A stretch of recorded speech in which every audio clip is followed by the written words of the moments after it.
El marxismo como filosofía de la praxis. Por Adolfo Sánchez Vázquez. Introducción. Por filosofía de la praxis, entendemos el marxismo que hace de la praxis su categoría central, como gozne en el que se articulan sus aspectos fundamentales, y eje en torno al cual giran su concepción del hombre, de la historia y de la sociedad, así como su método y teoría del conocimiento. En el presente trabajo nos ocuparemos sucesivamente, 1. De las vicisitudes de la praxis en el marxismo, 2. De los aspectos fundamentales de este, 3. De las mediaciones en la praxis política, y 4. De la validez y vigencia del marxismo hoy. Vicisitudes de la praxis en el marxismo. Por su carácter praxeológico, el marxismo tiene su acta de nacimiento en las tesis de Feuerbach de 1845. Traeremos los antecedentes de la filosofía de la praxis más cercanos y las vicisitudes de su reivindicación y reconstrucción posteriores. En su fenomenología del espíritu, Hegel concebía al trabajo humano, como autoproducción del hombre dentro del proceso universal de autoconciencia de lo absoluto. En su lógica, entendía a la praxis como una fase categorial de la idea en el movimiento hacia su verdad, o sea, es, como idea práctica.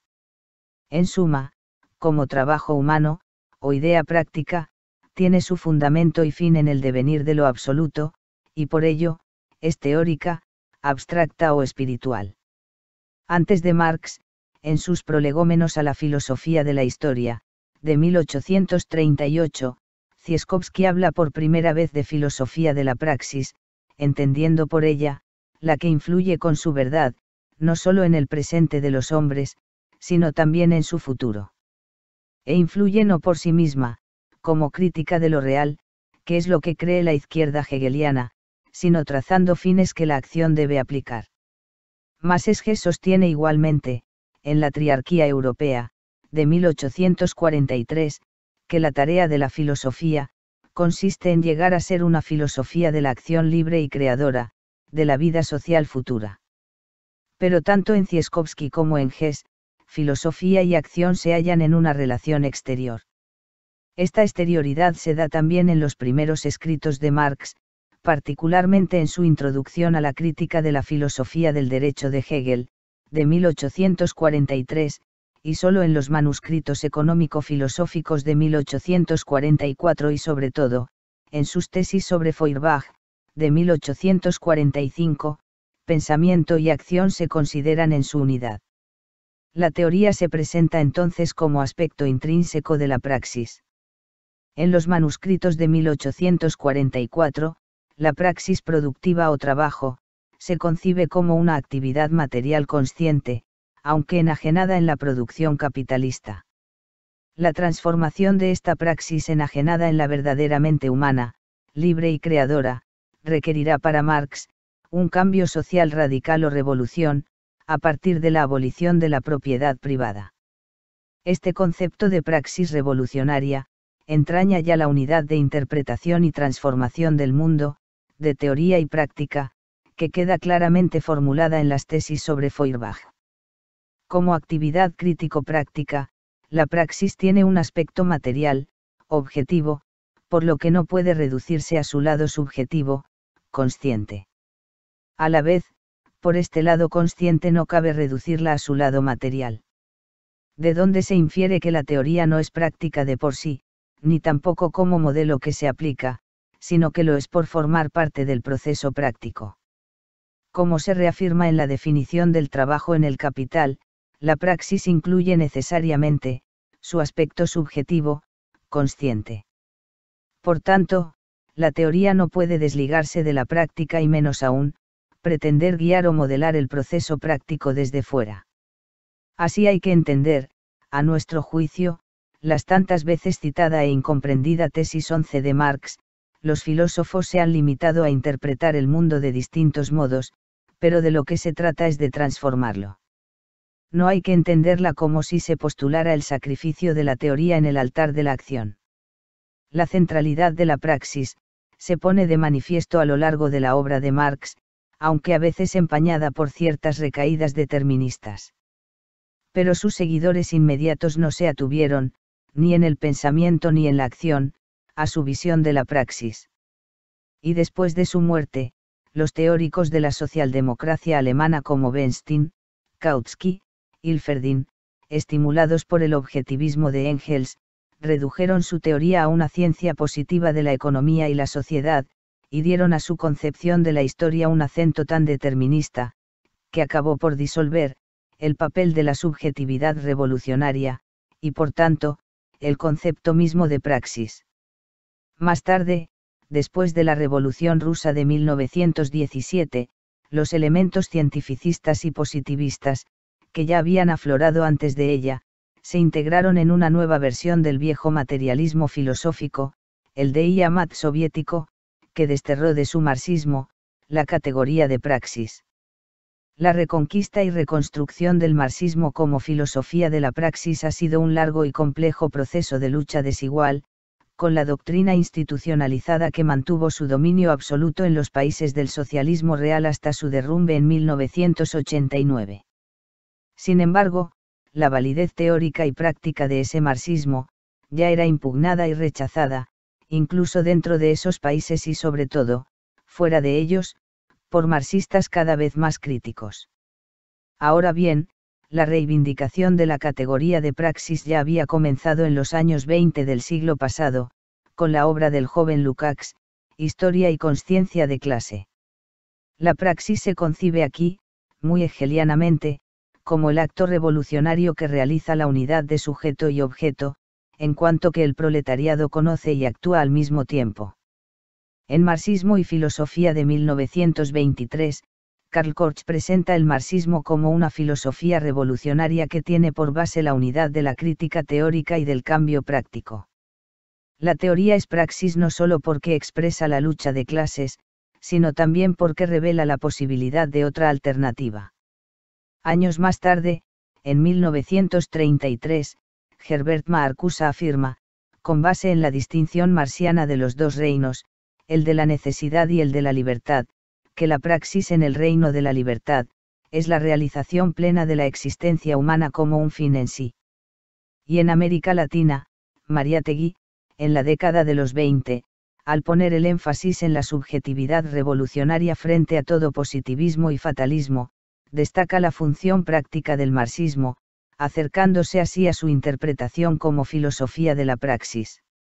Después del largo periodo, en que la categoría de praxis desaparece casi por completo del horizonte marxista, vuelve al primer plano con el Sartre de la crítica de la razón dialéctica, y sobre todo, con el grupo de filósofos yugoslavos, Petraević, Marković, Branicki, Stojanović y otros, que publican en Zagreb la revista Praxis. Para ellos, el hombre es el ser de la praxis, y esta como actividad libre y creadora, se contrapone a la praxis inauténtica, propia del hombre en su autoenajenación. En los años 60 afloran también otras posiciones, que si bien rechazan el diamat soviético, no siempre reivindican la praxis. Así sucede con la corriente althuseriana, que al tratar de rescatar la cientificidad del marxismo, atribuye a la práctica teórica, una autonomía y autosuficiencia tales, que llevan a divorciar la teoría de la práctica política real. En la reivindicación de la praxis cumplen un papel importante los marxistas italianos, a raíz de su descubrimiento, en los años 40 y 50, de las aportaciones inéditas de Gramsci. En el pensamiento gramsciano y particularmente, en su oposición al mecanicismo y al objetivismo, representados ejemplarmente por el Manual de Bukharin, de 1921, los marxistas italianos descubren una rica veta que explotan fecundamente, enriqueciendo en algunos casos la visión del marxismo como filosofía de la praxis. Finalmente, desde los años 60, la atención a la praxis marca también la importante obra de Cosick, Dialéctica de lo concreto, y en mayor o menor grado la obra de marxistas, como Lefebvre, Goldman, Louis, de Saanti, Sacristán, Masaarous, Sánchez Vázquez, Tosel y otros. El marxismo como filosofía de la praxis. La introducción de la praxis como categoría central, no solo significa reflexionar sobre un nuevo objeto, sino fijar asimismo, el lugar de la teoría en el proceso práctico de transformación de lo real. Pero a su vez, determina la naturaleza y función de los distintos aspectos del marxismo, como crítica, proyecto de emancipación, conocimiento y vinculación con la práctica. Estos aspectos se integran en la totalidad a la que se remiten necesariamente.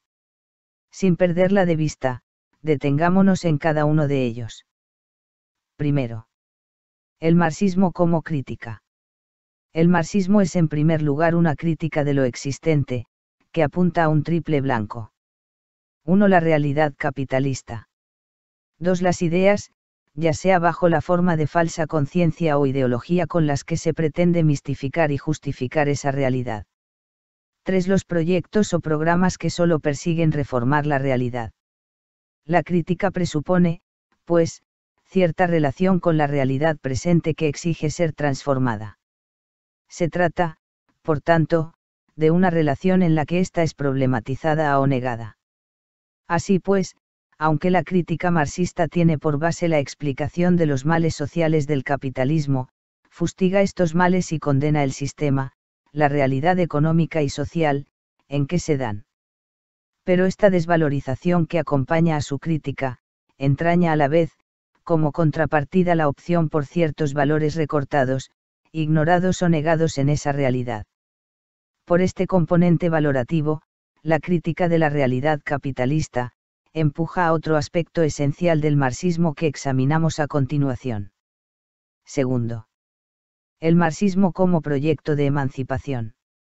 El marxismo no es solo una crítica del capitalismo, sino a la vez el proyecto de una sociedad emancipada, en la que se aspira a realizar los valores degradados o irrealizables, en la realidad criticada. Hay, pues, una relación entre crítica y proyecto, que ya antes de Marx, los socialistas utópicos, habían puesto de manifiesto. Ciertamente, a su aguda crítica, fundamentalmente moral, de los males de la sociedad presente, corresponde un cuadro prolijo y fantástico de la sociedad futura en la que esos males serán abolidos. Ahora bien, lo que distingue, en Marx, esa relación de la que se da en las críticas y utopías sociales de Owen, Fourier y Cabet, es su pretensión de apoyar unas y otras, en el conocimiento de la realidad, así como la parquedad con que diseñan los rasgos de la nueva sociedad. Sin embargo, queda claro que para Marx se trata de una sociedad en la que los hombres dominan sus condiciones de existencia, con una fase superior o reino de la libertad, sin clases, Estado ni relaciones mercantiles y con una distribución de los bienes conforme a las necesidades de los individuos, y una fase inferior o de transición, en la que dicha distribución se hace, conforme al trabajo, que aporta cada quien. Ahora bien, por la opción valorativa que representa, el proyecto de una sociedad emancipada, es deseable para quienes sufren los males de un sistema de dominación y explotación. Pero asimismo, es necesario en el sentido de que responde a necesidades radicales, no solo particulares de las clases explotadas, sino universales humanas. De ahí la renovada y dramática actualidad del dilema de Rosa Luxemburgo, socialismo o barbarie. No basta, sin embargo, que el proyecto socialista de emancipación sea hoy más necesario que nunca. Para la filosofía de la praxis, no es solo la idea o el ideal que responde a necesidades radicales, sino una posibilidad entre otras incluso la no emancipatoria de una nueva barbarie, por cuya realización los hombres deben pugnar. Pero esa posibilidad puede convertirse en realidad. A esta cuestión, o sea, a la de si el socialismo es factible o viable, se han dado algunas respuestas negativas, recurriendo a diversos tipos de argumentos que podemos reducir a dos. El primero, de corte antropológico-filosófico, se expone en estos términos: el socialismo es una utopía absoluta y, por tanto, irrealizable. Y lo es por contraponerse a la naturaleza humana, definida por una serie de rasgos esenciales e inmutables, entre los cuales destaca el egoísmo, diametralmente opuesto al intento solidario socialista. Este argumento presupone una naturaleza humana invariable, al margen de la historia y la sociedad, de la que formaría parte esencialmente el comportamiento egoísta del hombre. El segundo argumento, de tipo histórico-empírico, se formula así: el socialismo, no obstante su bondad y deseabilidad, es inviable ya que, como demuestra la experiencia histórica, al tratar de realizarse, fracasa inevitablemente toda vez que se convierte en un nuevo sistema de dominación.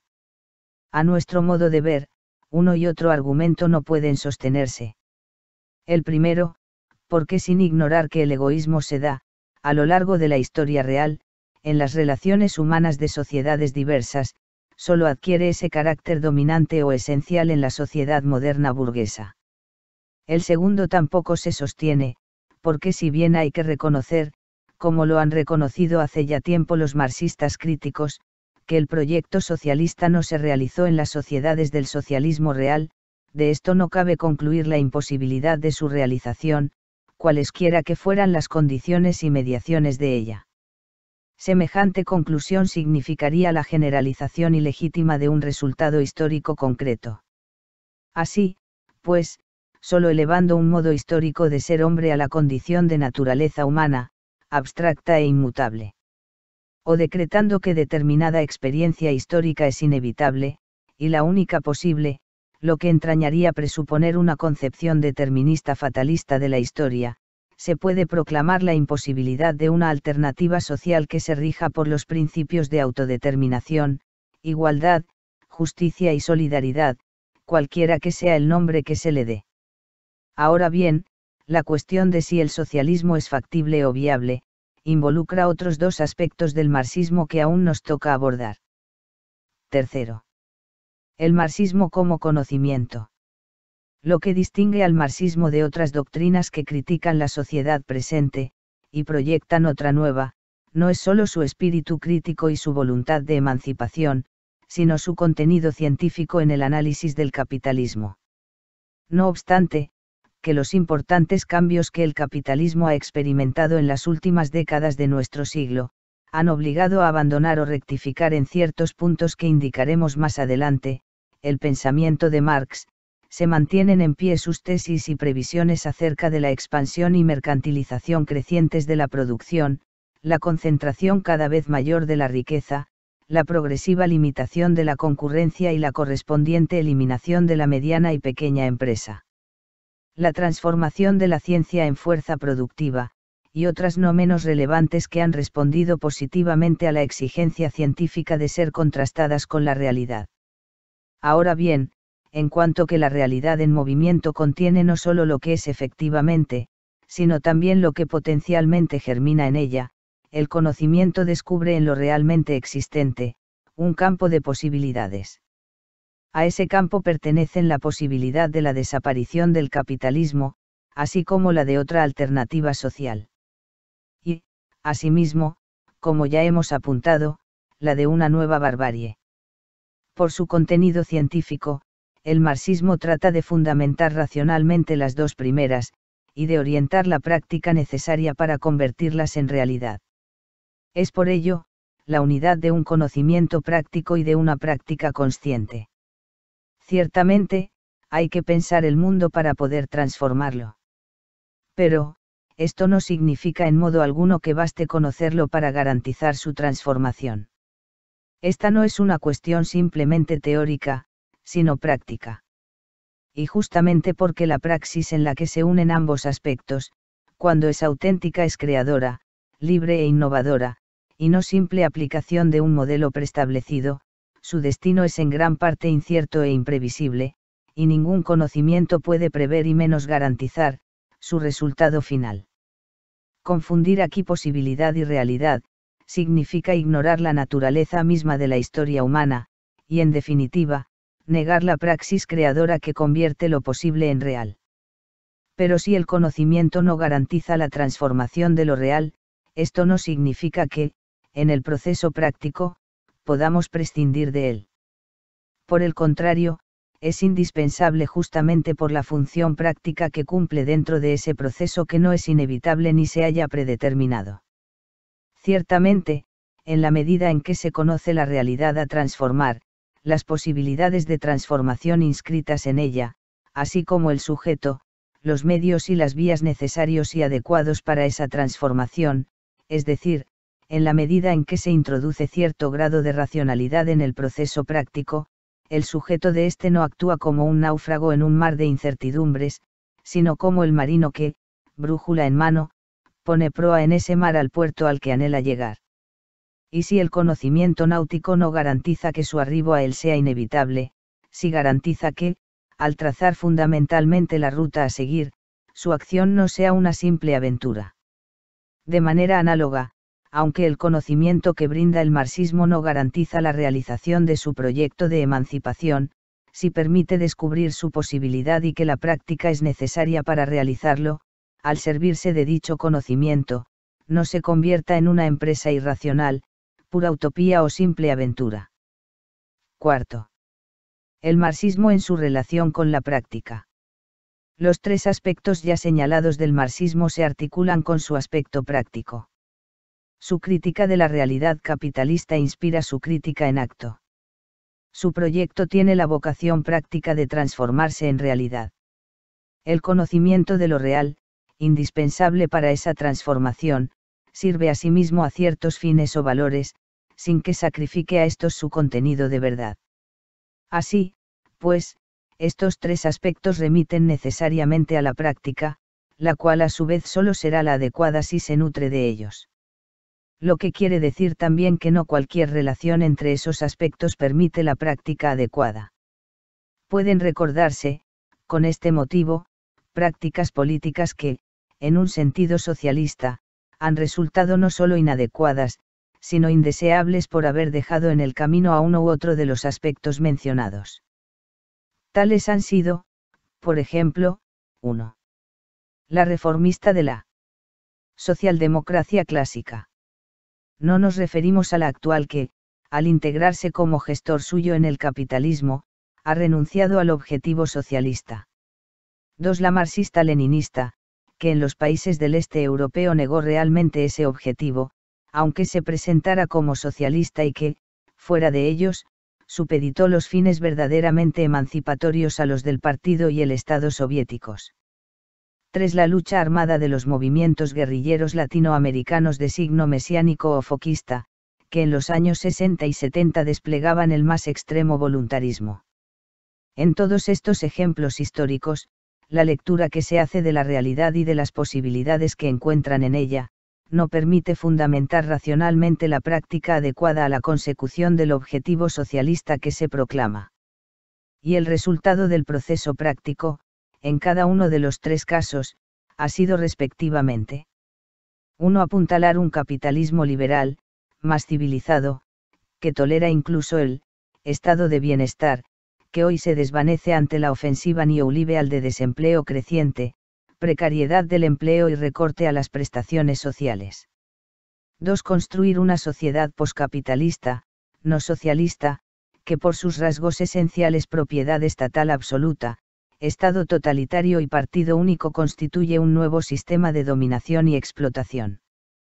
3. Exterminar las guerrillas y con la represión generalizada, cerrar las opciones de las fuerzas sociales más amplias interesadas en arrancar espacios democráticos al poder dictatorial o autoritario. En ninguno de los ejemplos históricos mencionados, sus resultados han correspondido a los fines socialistas. Ciertamente, para alcanzarlos era indispensable, como hemos señalado, una interpretación racional de la realidad, que difícilmente podría encontrarse en los ejemplos anteriores. Y era necesario asimismo recurrir, con vista a los fines, a los medios adecuados. Fácilmente puede advertirse que los medios, en cada caso, resultaron ineficaces para la consecución de los fines que se buscaban. Pero no se trata solo de la eficacia o ineficacia de los medios, sino también de su relación con los valores que vertebran el proyecto socialista. Los medios eficaces o ineficaces en un sentido instrumental, pueden ser deseables o indeseables en un sentido valorativo, y ahora tenemos presente los valores del socialismo. Y, en verdad, las estrategias mencionadas resultaron no solo ineficaces desde el punto de vista instrumental, sino indeseables por su alto costo humano, no solo político, sino social y moral. Ciertamente fueron indeseables, y en consecuencia reprobables, en cada caso, 1. Al contribuir a mantener la explotación del hombre por el hombre y la degradación de las relaciones humanas. 2. Al apelar al terror masivo del que fueron víctimas millones de seres humanos inocentes, incluidos los más fieles a la causa del socialismo. 3. Al recurrir a una violencia que, si bien se justifica política y moralmente contra el poder despótico o autoritario que cierra todo resquicio legal, pacífico, no se justifica cuando se trata de alcanzar una forma de relación socialista entre los hombres, por su propia naturaleza democrática tiene que asentarse en el más amplio consenso social, y no en la coerción de una minoría armada. En todos estos casos, los medios a que se recurre entran en contradicción con los fines y valores socialistas que se proclaman. Las distinciones anteriores, entre práctica adecuada e inadecuada y entre práctica deseable e indeseable, en el tránsito a la realización del socialismo, pasan por el tipo de relación que mantienen con la práctica política los aspectos antes señalados. Si se elimina o desnaturaliza cualquiera de ellos, la práctica perderá su carácter socialista. Así, por ejemplo, al excluir la crítica de lo existente, reducir el conocimiento a pura ideología o proclamar retóricamente los fines emancipatorios, el marxismo acrítico, ideologizado o retórico que así se comporta, solo puede vincularse a una práctica política determinada. La que obstruye y finalmente cierra el camino, como lo cerró en los países del este europeo, al verdadero socialismo. En verdad, el marxismo-leninismo no dejó de cumplir en esos países una función práctica, la de inspirar y justificar el socialismo realmente existente. Pero por otro lado, si del marxismo se cortan sus nexos con la práctica, se le reduce a una teoría más, cualquiera que sea el valor de verdad que le reconozca la academia, y no puede negarse que en los años 60 ese reconocimiento era alto en los medios académicos de Europa y América Latina. Es lo que sucedió con los representantes de la Escuela de Frankfurt, Horkheimer, Adorno, aunque no tanto Marcuse y Loewenthal, que ante los fracasos de la práctica revolucionaria en Alemania, renuncian a la práctica política real, y se refugian en la teoría. Y es lo que sucede asimismo con el marxismo anglosajón, que potencia el análisis crítico, o con la corriente althuseriana, que al proclamar la autonomía y autosuficiencia de la práctica teórica, reduce la práctica real a una aplicación de ella. En todos estos casos, se desvanece la verdadera función práctica del marxismo y por tanto, el lugar que corresponde a la teoría como el aspecto subjetivo, consciente, de la praxis. Ahora bien, para el marxismo como filosofía de la praxis, sus diferentes aspectos, como proyecto, crítica y conocimiento, solo encuentran su razón de ser no solo en su unidad, sino en su vinculación con la práctica. Quinto. Las mediaciones de la praxis política. Si fijamos ahora la atención en la praxis política para ver cómo se vinculan en ella sus lados subjetivo y objetivo, consciente y real, veremos que se unen a través del puente que tiende, desde unas condiciones necesarias, una serie de mediaciones sin las cuales el proyecto socialista, no podría realizarse. El modo de entender esas condiciones y mediaciones, así como su alcance y articulación, han dado lugar en el marxismo a esquemas diferentes, entre los cuales nos interesa destacar, para reexaminarlos, dos fundamentales, el clásico, de Marx y Engels, y el leninista o estalinista, después de la muerte de Lenin. Veamos, primero, el esquema marxista clásico. En él encontramos diferentes niveles. Primero, la realidad objetiva de una formación social, el capitalismo en la que entran en contradicción el desarrollo de las fuerzas productivas y las relaciones de producción que frenan ese desarrollo, contradicción que abre una era de revolución social.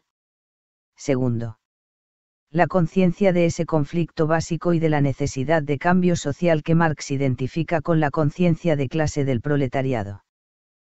Tercero, la organización política de esa clase a través de diferentes partidos obreros. Cuarto, la acción a que se ve impulsado irrevocablemente el proletariado, acción que puede discurrir por vías diferentes, la revolucionaria y violenta que Marx privilegia, y la gradual y pacífica, por la que Engels se inclina en los últimos años de su vida. En este esquema destaca la confianza en que el proletariado, dada su posición objetiva en el sistema, pueda elevarse por sí mismo, en el curso de su propia praxis, a su conciencia de clase, y en que al agudizarse las contradicciones básicas del capitalismo, se vea empujado a actuar revolucionariamente. Ahora bien, la historia real no ha confirmado esa doble confianza en la elevación del proletariado a su conciencia de clase, y en su actuación revolucionaria conforme a ella. Veamos ahora el esquema leninista. Lenin corrige a Marx al sostener que la clase obrera por sí misma, es decir, en el curso de su propia praxis, no puede elevarse al nivel de su conciencia de clase y actuar revolucionariamente. Necesita una instancia exterior a ella para poder rebasar los límites que la ideología burguesa impone a su conciencia y a su acción. Esa instancia es el partido como destacamento de vanguardia que, por poseer el privilegio epistemológico de encarnar la verdad, y conocer el sentido de la historia, introduce la conciencia socialista en la clase obrera, a la que organiza y dirige en sus luchas. El verdadero sujeto histórico no es, pues, la clase como pensaba Marx, sino el partido. Esta teoría leninista de origen kautskiano, criticada desde el primer momento por Plejánov, Trotsky y Rosa Luxemburgo, se convierte en la concepción del partido de la Tercera Internacional. Y, en su versión estalinista, el protagonismo del partido pasa a su comité central y, finalmente a un solo hombre, el secretario general, cumpliéndose así un sombrío vaticinio del joven Trotsky. Contrastando las concepciones marxiana y leninista de las mediaciones políticas con la rica y compleja experiencia histórica, y reexaminando una y otra, con base en las lecciones de esta experiencia, podemos llegar a las siguientes conclusiones. 1. Las contradicciones sociales del sistema no se reducen a la que Marx consideraba fundamental entre burguesía y proletariado industrial. 2. El arco de la explotación y dominación abarca no solo la forma clasista que corresponde a la contradicción básica entre capital y trabajo, que hoy se extiende a todo el trabajo asalariado, sino también a las de carácter étnico, nacional, sexista, generacional, etc., así como a las que se dan entre las potencias hegemónicas del sistema capitalista mundial y los países explotados por ellas. 3. Dada la pluralidad de clases y fuerzas sociales que sufren los males del sistema, el sujeto del proceso de emancipación no es único, central y exclusivo, sino plural. 4. La relación entre la posición objetiva de las diversas fuerzas y clases sociales que constituyen el sujeto potencial del cambio, y su nivel de conciencia, organización y acción con vistas a él, es contingente y no forzosa. 5. Aunque dado el potencial subversivo que genera su situación objetiva, dichas fuerzas y clases, pueden elevarse por sí mismas a cierto nivel de conciencia y acción, no puede descartarse la necesidad de la teoría y la organización políticas para que, en el proceso práctico, alcancen un nivel más alto su acción consciente.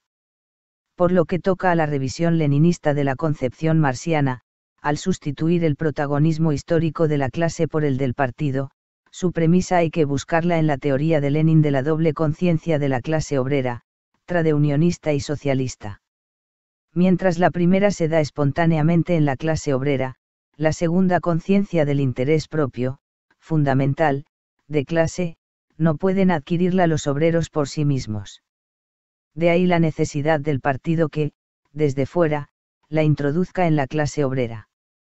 La experiencia histórica desmiente esta separación tajante entre las dos conciencias, y demuestra asimismo que, al atribuirse el privilegio epistemológico de poseer la verdad, el partido excluye la relación democrática con otras fuerzas políticas, y con toda la sociedad, y acaba por excluirlas en su propio seno. Por otra parte, si el partido no es un fin en sí, sino un medio o instrumento en la realización del proyecto socialista en condiciones históricas determinadas, no puede aceptarse, como no la aceptó Marx, la tesis de un modelo universal y único del partido, y menos aún dentro del pluralismo político y social de una sociedad verdaderamente democrática. En el esquema leninista, y sobre todo en la versión de él canonizada por Stalin, la democracia queda excluida. Primero, de la vía de acceso al poder, ya que se absolutiza la estrategia de la violencia. Segundo, del sujeto del cambio revolucionario, el partido, tanto en sus relaciones con otras fuerzas políticas y organizaciones sociales, como en sus relaciones internas. Tercero, del modelo de sociedad socialista, ya que en ella se imponen, de hecho y de derecho, el Estado omnipotente y el partido único a la voluntad de sus miembros. A partir de las aportaciones de Marx, pero más allá de él, así como de las tardíamente conocidas de Gramsci, y tomando en cuenta la experiencia histórica de las sociedades pseudo-socialistas de los países del este europeo y del movimiento comunista fuera de ellos, el marxismo como filosofía de la praxis rescata la unidad de socialismo y democracia en los tres planos antes mencionados. Rescatarla significa admitir respectivamente. Primero, que no se trata de tomar el poder, sino de alcanzarlo como fruto de la hegemonía de las fuerzas políticas y sociales, o bloque histórico, según Gramsci, interesadas y comprometidas con el cambio de la obtención del consenso social o, en términos gramscianos, de la lucha política y la reforma intelectual y moral, que hay que librar ya antes de alcanzarlo. Segundo, que el sujeto plural del cambio a una sociedad verdaderamente democrática como la socialista, solo puede serlo si él mismo practica la democracia en sus relaciones externas e internas. Tercero, que el proyecto de sociedad socialista incluye necesariamente la democracia, pero una democracia que lejos de limitarse a su forma política, se extiende a todas las esferas de la vida social. Finalmente, hay que insistir una vez más en que, aun dándose las condiciones y mediaciones necesarias para la realización del proyecto socialista, el socialismo no es inevitable, ya que su realidad no se halla garantizada por las leyes de la historia, ni por la necesidad y posibilidad de que se alcance, ni tampoco por los valores de justicia, igualdad y libertad que lo hacen deseable. Pero si esto es así, frente al error, la incertidumbre o el fracaso posibles, hay que introducir la mayor racionalidad en la práctica, sometiendo para ello los resultados obtenidos a un examen y a una crítica constantes, sin que este examen y esta crítica sean privilegio de un individuo, un partido o una clase social. Marxismo y praxis. ¿Cuál es la situación del marxismo, o de los marxismos, hoy? ¿Qué validez y vigencia se le puede reconocer? Hay dos cuestiones que no pueden ser superadas, pero tampoco confundidas. Ciertamente, no son nuevas, pero en nuestros días cobran un nuevo sesgo, inquietante para unos y definitivo para otros, que sentencian que su lugar está, de acuerdo con su mayor o menor indulgencia, en el arcón o en el basurero de la historia. Pero cualquiera que sea la respuesta que se dé a estas cuestiones, los marxistas no pueden ni deben eludir el criterio de verdad que Marx elevó al primer plano, el de la práctica. Pues bien, recurramos a él para determinar qué es lo que prueba la práctica histórica que invocan los que decretan la muerte, ahora sí, del marxismo. Se trata del socialismo real, que se ha derrumbado en los países del este europeo, y que un buen número de marxistas críticos, y algunos, como Rosa Luxemburgo, casi desde sus comienzos, rechazaron sin necesidad de esperar a su derrumbe. Aunque nuestras apreciaciones críticas sobre el proyecto, sus resultados y el marxismo que les inspiró y justificó no son nuevas, vale la pena resumirlas y reafirmarlas, aunque sea esquemáticamente. Y ellas son: primero, la práctica política que sigue a la toma del poder en noviembre de 1917, estaba impulsada por un proyecto de emancipación social que se remitía a Marx y Engels y que los dirigentes bolcheviques aspiraban a realizar, desde el poder conquistado, no obstante las condiciones históricas y sociales adversas para ello. Segundo, el resultado de ese proceso práctico histórico, la sociedad que se construyó, medido con el parámetro marxiano que se invocaba, fue un sistema peculiar, ni capitalista ni socialista, de economía totalmente centralizada, Estado omnipotente y partido único, que excluía toda libertad y democracia. En suma, un nuevo sistema de dominación y explotación, aunque durante cierto tiempo permitió modernizar industrialmente el país y alcanzar logros sociales importantes. Tercero. El proyecto marxista clásico que originariamente se invocaba, acabó por perder, en la práctica, todo contenido emancipatorio. Cuarto. Para justificar el sistema que era la negación misma del socialismo, surgió la necesidad de otro marxismo, el marxismo ideologizado, convertido en doctrina oficial del partido y del Estado, es el que se autodenominaba marxismo-leninismo. Quinto. Este marxismo, como parte indisociable del sistema conocido como socialismo real, no podía dejar de compartir el destino final, el derrumbe, de dicho sistema. Ha muerto con él, y como él, bien muerto está. Ahora bien, si el proyecto socialista no se ha realizado aún en ninguna parte del mundo, y si la ideología marxista-leninista contribuyó a bloquear su realización, el marxismo que se orienta hacia este objetivo, no tiene por qué compartir el destino del que, con el socialismo real, ha llegado a su fin. Ciertamente, solo podría compartir ese destino si se pudiera. En primer lugar, negar su aspecto emancipatorio. En segundo lugar, demostrar que lo sucedido realmente ya estaba idealmente en el marxismo originario que retóricamente se invoca. Pero, como ya hemos señalado, no se puede negar el contenido emancipatorio del proyecto marxiano, cualesquiera que sean sus limitaciones o carencias. Por otra parte, de la idea y proyecto que Marx aspiraba a realizar, no cabe deducir necesariamente, el socialismo real. Ello significaría derivar muy hegelianamente, lo real de lo ideal, pasando por alto las condiciones y mediaciones necesarias. Con lo anterior, no se trata de salvar al marxismo ignorando que algo tiene que ver Marx con la práctica histórica que se despliega en su nombre. Pero tampoco puede ignorarse que en ella, no se daban las condiciones históricas y sociales que él consideraba necesarias para el socialismo, y cuya ausencia los bolcheviques trataron de suplir con la estatalización integral de la sociedad, y con la dictadura del proletariado, no en el sentido marxiano, sino en el de dictadura, en sentido habitual, del partido único. Estos métodos de construcción del socialismo no podían estar en Marx, como tampoco lo más opuesto a su proyecto de emancipación, el terror masivo, o sea, el Gulag.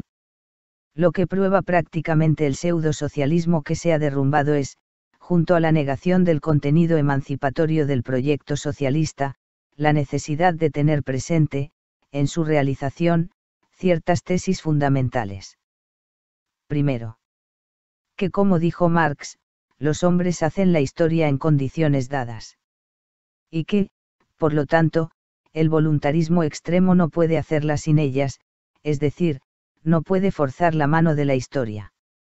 Segundo, que siendo el socialismo una alternativa social necesaria, deseable y posible, y aun dándose las condiciones necesarias, no siempre es viable y mucho menos, inevitable. Por todo lo anterior puede comprenderse por qué el intento fracasado de construir el socialismo, cuando no se daban las condiciones necesarias, solo podría producir el engendro histórico que Kautsky agudamente advirtió. Y que el marxismo que lo justificaba solo podía hacerlo negándose a sí mismo como crítica, conocimiento y proyecto de emancipación, es decir, afirmándose como pura ideología de la burocracia del Estado y del partido. Pero esto no prueba la imposibilidad del socialismo ni quebranta la necesidad de una teoría como la marxista, cuando hoy como en tiempos de Marx, de lo que se trata es de transformar el mundo.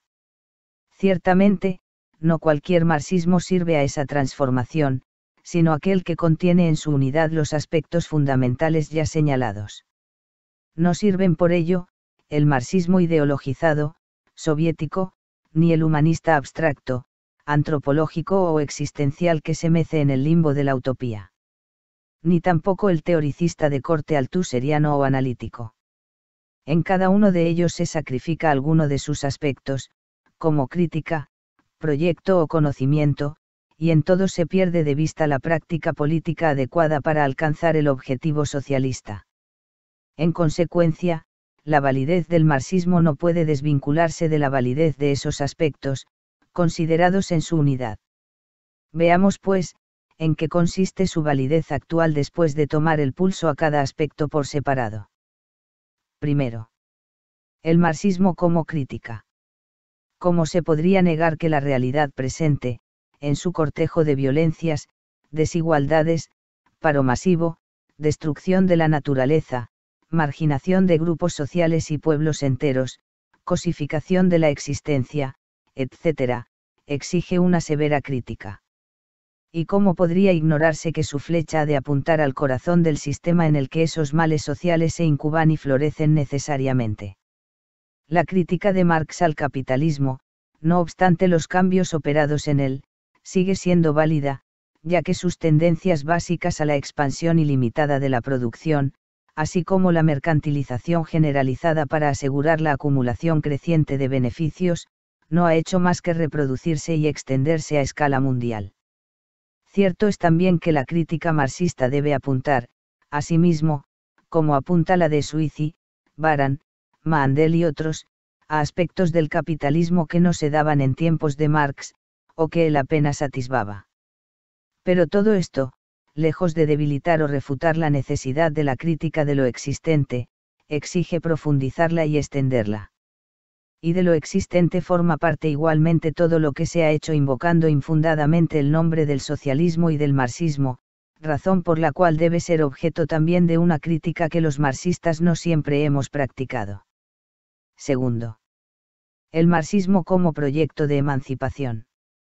Se trata de un proyecto que, por sus valores, se contrapone al sistema capitalista que, por su propia estructura, los desconoce, limita o degrada. Este proyecto, que no se reduce a su anticapitalismo, sigue siendo válido, pero a condición de que sea redefinido para ponerlo a la altura de nuestro tiempo. Y su redefinición exige abandonar o enriquecer algunos de sus elementos. Así, por ejemplo, se ha de enriquecer su contenido democrático, muchas veces olvidado o desvirtuado, acentuando la necesidad de la participación consciente de la mayoría de la sociedad, tanto en la praxis política que ha de conducir a un nuevo sistema social, como ya en la toma y el control de las decisiones en todas las esferas de la vida social. Esta democracia radical, indisociable del socialismo, permitirá disolver los viejos dilemas de Estado o sociedad civil, planificación o mercado, individuo o comunidad. Y entre los elementos nuevos que hay que introducir en el proyecto socialista, está una nueva visión de las relaciones entre el hombre y la naturaleza, en la que ésta deje de ser lo que ha sido desde la modernidad, objeto de dominio del hombre como amo y señor de sus materiales y reservas de energía. Todo esto obliga a revisar la tesis marxista clásica de la contradicción capitalista entre el desarrollo de las fuerzas productivas y las relaciones de producción.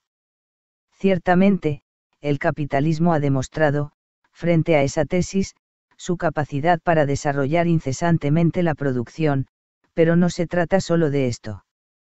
Se trata de que el desarrollo incesante de las fuerzas productivas en nuestra época, cualquiera que sea su signo, capitalista o socialista, entra en contradicción con los imperativos ecológicos. Por lo cual, unas nuevas relaciones socialistas de producción se hacen necesarias, no ya para incrementar ese desarrollo, sino justamente para ponerle los límites que la economía del lucro y del mercado generalizado, no le puede poner. Finalmente, el proyecto socialista clásico tiene que ser reconsiderado también extendiendo su contenido emancipatorio, ya que éste ha de tener no solo el carácter particular que corresponde a la explotación clasista de los trabajadores, sino también el correspondiente a las formas de dominación que sufren otros sectores sociales, e incluso el universal humano, que le impone la necesidad de hacer frente a la amenaza que cierto uso de la ciencia, la técnica y la producción en perverso maridaje ciernen sobre la supervivencia misma de la humanidad. Tercero. El marxismo como conocimiento. No basta que el proyecto socialista sea necesario y deseable, sino que ha de ser también viable. De ahí, como hemos subrayado, la exigencia de fundamentar racionalmente que el socialismo, posible en determinadas condiciones y con las mediaciones necesarias, sea realizable. Ahora bien, en este terreno, el marxismo como todo conocimiento ha de ser contrastado con la realidad, y admitir que algunas tesis o predicciones de Marx no han resistido con el tiempo la prueba de la práctica, su contraste con lo real. Y entre esas tesis y predicciones estarían las siguientes. Primera tesis. La ley universal del desarrollo incesante de las fuerzas productivas, ya que si bien rige cabalmente en el capitalismo, no es aplicable a otras sociedades en las que no imperaba el principio de la acumulación creciente e ilimitada de los beneficios. Y por ello, sin contar con que el desarrollo capitalista de las fuerzas productivas en nuestro tiempo entra en contradicción, como ya hemos señalado, con imperativos ecológicos. Segunda tesis. La concepción lineal y ascensional de la historia, impregnada de eurocentrismo, aunque el propio Marx la rectificó al final de su vida, en su correspondencia con los populares rusos, al rechazar toda filosofía universal y transhistórica de la historia. Tercera tesis. La idea ya mencionada del proletariado como sujeto central y exclusivo del cambio social. Cuarta tesis. El reduccionismo de clase que estrecha el campo de las relaciones de explotación y dominación. Quinta tesis. La subestimación de la capacidad del capitalismo para sobrevivir a sus propias crisis. Sexta tesis. La predicción de la desaparición de las clases medias ante el antagonismo fundamental de la burguesía y el proletariado. Séptima tesis. El olvido de las previsiones del joven Marx en los manuscritos de 1844, sobre la posibilidad de un comunismo despótico como el que se dio efectivamente con el socialismo real. Y por último, y en relación con lo anterior, la tesis octava. La imprevisión de Marx de que su propio pensamiento fuera ideologizado, aunque quizás algo atisbó al declarar irónicamente que él no era marxista. Con respecto a su vocación científica, el marxismo está obligado, como todo conocimiento, a abandonar las tesis que han caducado, o que no han podido ser confirmadas. Está obligado igualmente a reconocer sus limitaciones y carencias.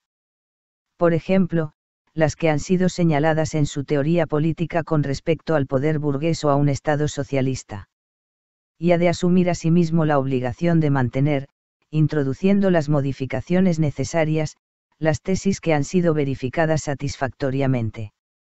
Y todo ello, no simplemente por exigencias teóricas, sino porque sólo así, ajustándose al movimiento de lo real, el marxismo podrá cumplir, como conocimiento, la función práctica de contribuir a lo que para él es prioritario, transformar el mundo. Cuarto. El lado práctico del marxismo hoy. La vigencia del marxismo no puede considerarse solo en relación con los aspectos mencionados. Ya que, como hemos venido insistiendo, se justifica sobre todo por la actividad práctica transformadora, o praxis, del mundo existente en dirección a ese mundo inexistente aún, que llamamos socialismo.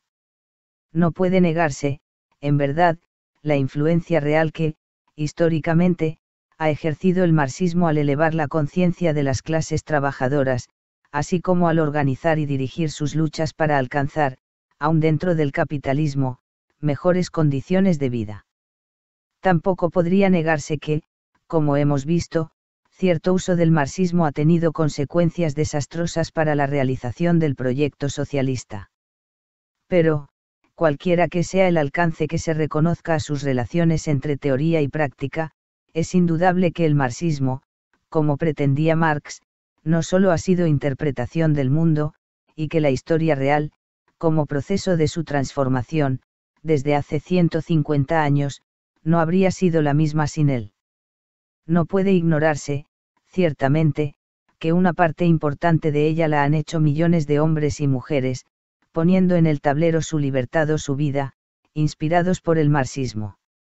Pues bien, ¿cuál es hoy su situación al doblar el cabo de ese siglo y medio de experiencia histórica, atendiendo a ese aspecto esencial suyo que es la relación con la práctica?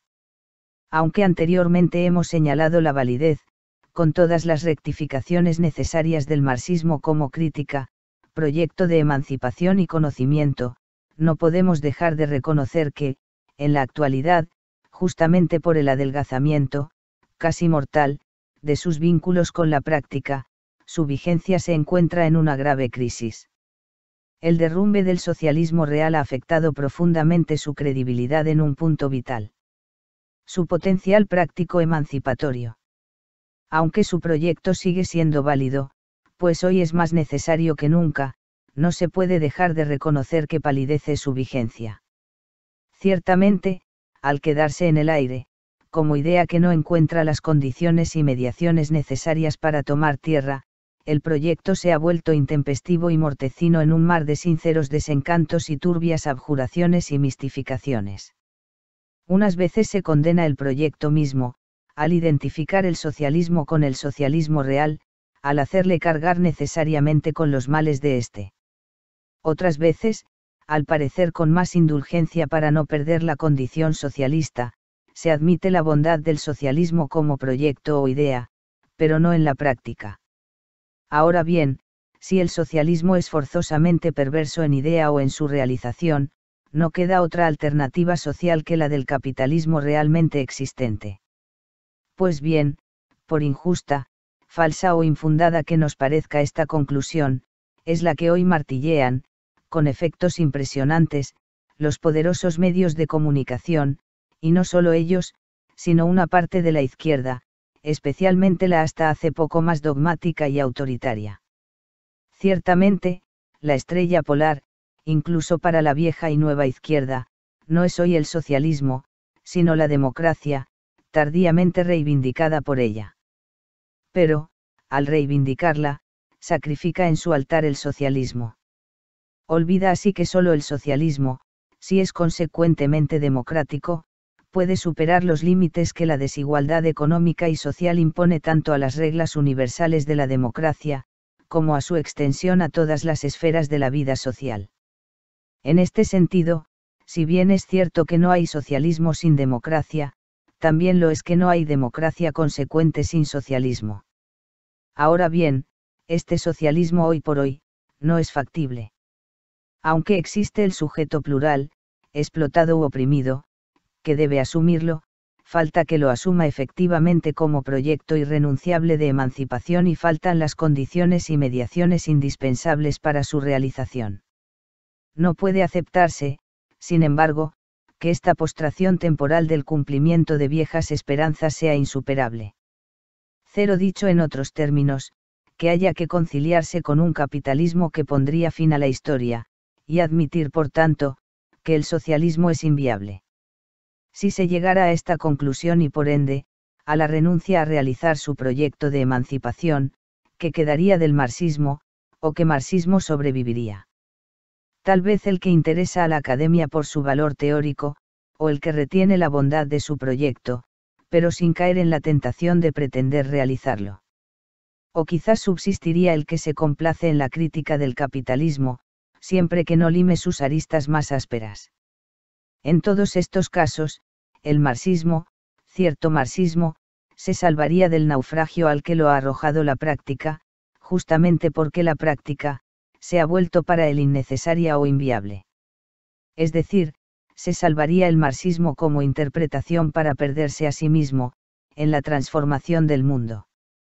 Pero si la historia no tiene fin y el capitalismo es en definitiva, un capítulo de ella, y si por otro lado, el socialismo aunque no esté a la vista, sigue siendo necesario, también lo es cierto marxismo, para que esa alternativa social, deseable y posible, aunque no inevitable, pueda darse realmente. Y ese marxismo, de resistencia en tiempos sombríos, será el que mantenga la unidad de sus aspectos crítico, emancipatorio y cognoscitivo, sin desdibujar, en la espesa niebla de nuestros días, su vinculación con la práctica.